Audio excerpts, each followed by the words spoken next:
नमस्कार मंडळी, जय सद्गुरू. चला मी तुम्हाला आज 2 प्रकारच्या रेसिपी दाखवणार आहे. व्हिडिओ स्किप न करता पूर्ण व्हिडिओ बघा. तर चला मी सुरुवात करते रेसिपीला. तर चला बघूया काय बनवते ते. चला बघूया 2 कुठल्या रेसिपी आहे ते. तर चला, सगळ्यात आधी मी तिळी भाजून घेतली आणि थंड व्हायला बाजूला ठेवली. तर मी इथं कढई ठेवली, तेल टाकलं आणि सगळ्यात आधी मी टमाटा फ्राय करून घेतला. आणि त्यामध्ये आपण कापलेले ते 5चे वरचे कांदे टाकले. ते सुद्धा छान असं मी फ्राय करून घेणार आहे. हे बघा, असं छान फ्राय करून घ्यायचं तेलामध्ये. हे बघा. तर इथं आपण तिळी थंड झालेली आहे. हिरव्या मिरच्या घेतल्या आणि तिळीची छान अशी पेस्ट बनवून घ्यायची. तर इथं बघा, मी पेस्ट बनवून घेतली, साईडला ठेवली. इथं आपले कांदे टमाटे छान असं परतवून झालं. त्याच्यामध्ये 1 चमच जिरा, धना पावडर, हळद, चवीपुरता मीठ हे सुद्धा छान असं परतवून घेतलं. हे बघा, बघू शकता. आणि आपण छान अशी धुतलेली मेथी, कांद्याची पात ही मिक्स हे सुद्धा तेलामध्ये छान असं परतवून घ्यायचं. बिना पाण्यात टाकायचंच, असं परतून घ्यायचं. अजिबात पाणी टाकायचं नाही, आपोआप पाणी सुटतं तिला. तर बघा इथं.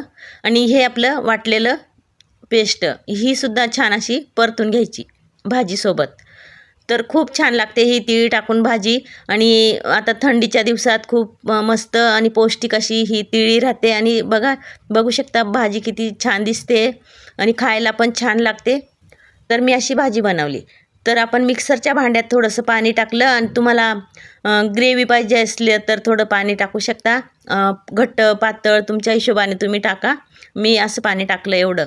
तर बाजरीच्या भाकरसोबत ही छान लागते भाजी. तर चला, इकडे भाजी शिजते तर मी इकडे भाकरी बनवते. मेथीची भाजी म्हणा किंवा कांद्याची पात म्हणा, त्या भाजींसोबत बाजरीच्या भाकरी खूप भारी लागतात. थंडीच्या दिवसात गरम राहतात ह्या भाकरी, खूप छान लागतात. चला मग आता दुसरी रेसिपी. तर बघा, ह्या मी 4 मिरच्या घेतल्या आणि त्यांच्या अशा बिया सगळ्या काढून घेतल्या मी.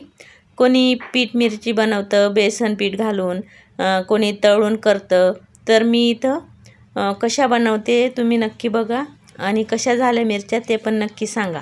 तर बघा, मी अशा छान बिया काढून घेतलेल्या आहे पूर्ण 4ही पण मिरचींच्या मध्येच असं फोडून.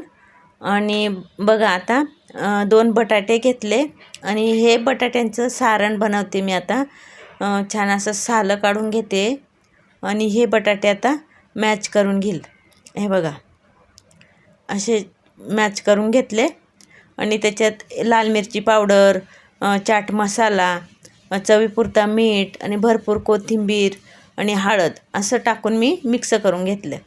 आणि ह्या मिरच्या आपण कापलेल्या होत्या ना एका साईडला, ते भरून आणि छान असं फ्राय करणार आहे. तर बघा, अशा भरून घेतल्या. तर मी इथं आता कढई ठेवली. हे बघा, मिरच्या अशा भरून घेतल्या, कढई ठेवली, तेल टाकलं आणि ह्या मिरच्या वाफवायला ठेवल्या. तर ह्या मिरच्या कशा बनल्या नक्की सांगा मला. आणि तुम्ही पण बनवा आणि कशा झाल्या मिरच्या नक्की सांगा. छान छान अशा कमेंटसुद्धा करा. आणि चला मग मंडळी, आपली रेसिपी झालेली आहे बघा, बघू शकता तुम्ही. बाय बाय मंडळी, भेटू पुढच्या व्हिडिओमध्ये.